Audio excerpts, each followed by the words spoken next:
네, 이제 2교시 이어서 진행하도록 할게요. 이제 여러분들께서 이 쪼개보기, 그러니까 추리논증 0점 잡기에서 무엇을 요구하는지는 대략적으로 감이 오셨을 거라고 생각을 합니다. 계속 지금부터 이 쪼개보기를 훈련해 나갈 거고요. 듣다 보면은 좀 반복된다고 생각이 되실 수도 있을 거예요. 근데 제가 나름대로 이 쪼개보기에서 이렇게 신성우의 팁 내용을 넣어놨거든요. 그러니까 여러분들께서 이 팁을 보시면서 때로는 약간 가벼운 논증 내용을 넣기도 하고 판단의 근거를 제가 넣어놓기도 했으니까요. 활용하시면서 학습해 주시면 될 것 같습니다. 좀 반복되는 느낌이 없도록 그래도 한 4일 정도는 계속 훈련을 해야 될 거고요. 제가 중간에 PSAG 선지 OX도 좀 넣어놨고 완성된 문제를 통해 가지고 좀 훈련하는 것도 0점 잡기 커리큘럼 속에다가 제가 구성을 해놨거든요. 교재도 그렇게 돼 있잖아요. 그러니까 여러분들께서 지겨울 일은 없을 것 같습니다. 그리고 계속 훈련해 주세요. 이게 여러분께 완전히 돼야 됩니다. 그래야지 여러분들께서 정확한 점수를 받을 수가 있어요. 4번 문제 한번 볼게요. 법안일이 통과되었다면 복무기간 중 사망한 군인이 일반 사망자로 판정될 경우 해당 군인은 직업군인일 것이다. 자, 이것도 어떻게 봐야 될까요, 여러분들? 일단 법안이 통과되었다면이라는 것은 당연히 위에서 놓고 보는 거고요.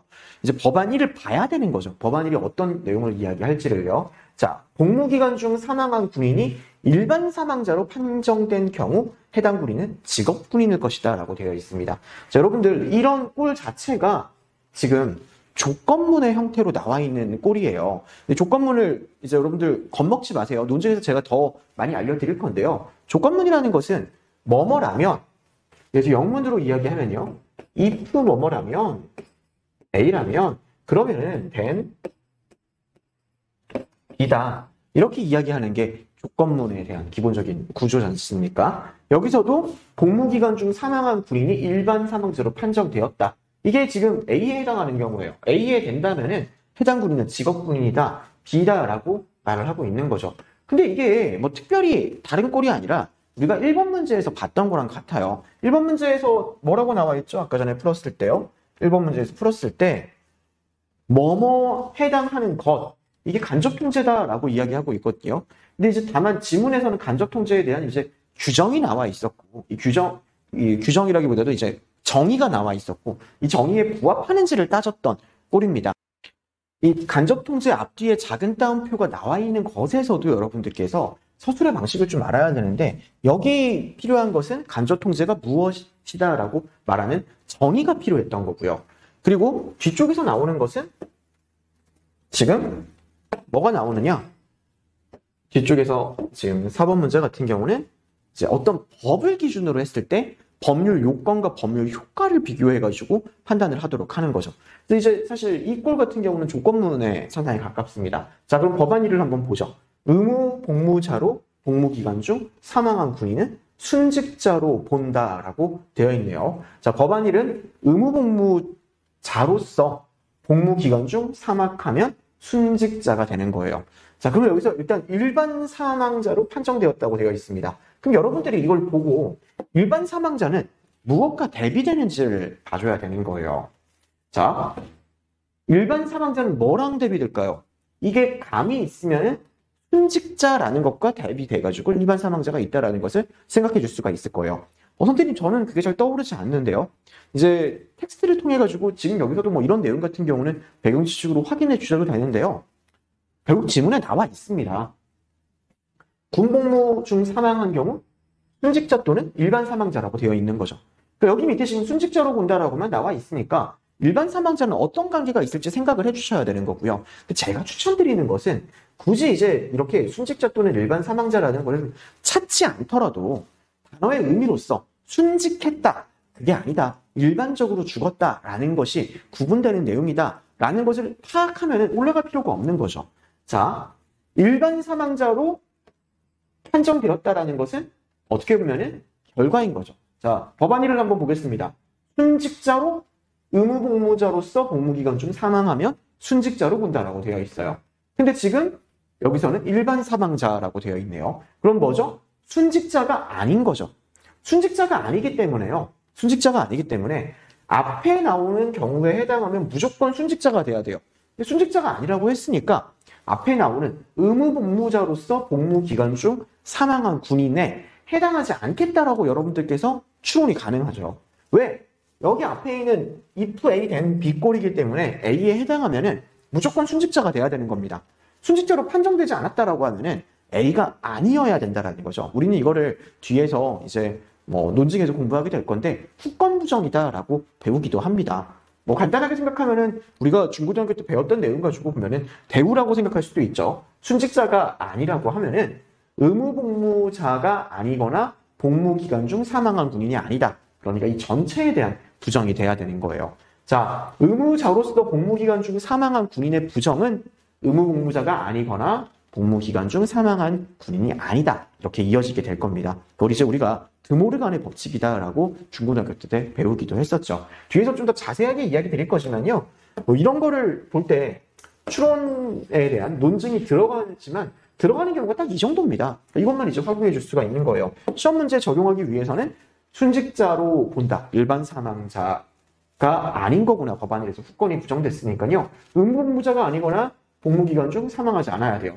근데 복무기간 중 사망했다고 했습니다. 그럼 뭐여야죠? 의무복무자가 아니어야 되는 거예요. 의무복무자 아니다라는 거, 직업군인. 여기도 개념만 가지고 의무복무자랑 직업군인이 나눠져 있다. 의무복무자가 아니면 직업군인일 것이다. 라고 판단해도 좋고요. 텍스트를 읽으면 역시 군인이 직업군인과 의무복무군인 두 종류가 있다라는 게 지문에 나와 있었던 것도 알 수가 있습니다. 이렇게 본 다음에 일반 사망한 군인이 일반 사망자라면요. 법안일이 통과되었다고 하면은 그 사람은 직업군인일 거예요. 왜? 직업군인이 아닌 의무복무자였다고 하면 무조건 순직자가 될 수밖에 없었던 거죠. 그러니까 이거는 옳다라고 여러분들께서 판단해 주시면 됩니다. 자, 이게 빠르게 일어나야 된다는 거죠.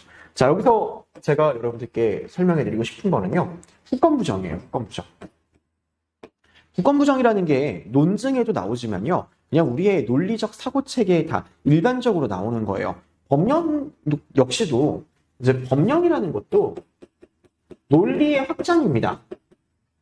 우리나라는 어떤 법 체계를 가지고 있죠? 대륙법 체계를 가지고 있습니다. 대륙계 국가입니다. 대륙법이 가지고 있는 기본적인 시스템은 논증적, 논리적 사고를 가지고 법조문을 만드는 그런 시스템입니다. 그래서 논리적으로, 논리학에 따라 가지고 법령이 만들어져 있어요. 그래서 우리가 논리학에서는 전권과 후권을 구별합니다. 전권과 후권이라는 것은 조건문에서 A이면 B라고 할 때 이 화살표 앞에 있는 걸 전권이라고 하고 후권은 화살표 뒤에 있는 거죠. 법령에서는요. 법률 요건과 법률 효과를 구별합니다. 법률 요건이 충족되면 법률 효과가 나오는 거예요. 그러면 여기서 법률 요건, 법률 효과 간의 관계에 있어가지고 법률 효과가 지금 발생하지 않았다. 지금 순직자라는 그런 판단이 일어나지 않았다. 일반 사망자로 봤다. 그건 뭐라고요? 법률 요건이 충족되지 못해서 그렇다라고 볼 수 있는 거죠. 의무복무자로서 복무기간 중 사망한 군인이 아니다라는 판단이 되는 거예요. 그걸 이제 우리가 논리학적으로는 후권부정이다라고 이제 말을 하고 있습니다. 근데 뭐 이거는 여러분들 보실 때 논증을 직접적으로 공부하지 않아도 그냥 충분히 풀 수 있다라는 생각 가지고 왔어요. 나중에 논증을 공부할 때도 이 정도 문제를 시험 문제에서 일반적으로 풀기 위해서 논증을 공부한다 이런 생각까지 해주셔도 좋을 것 같습니다. 자, 여기서 또 하나 이야기 드리고 싶은 게 있어요.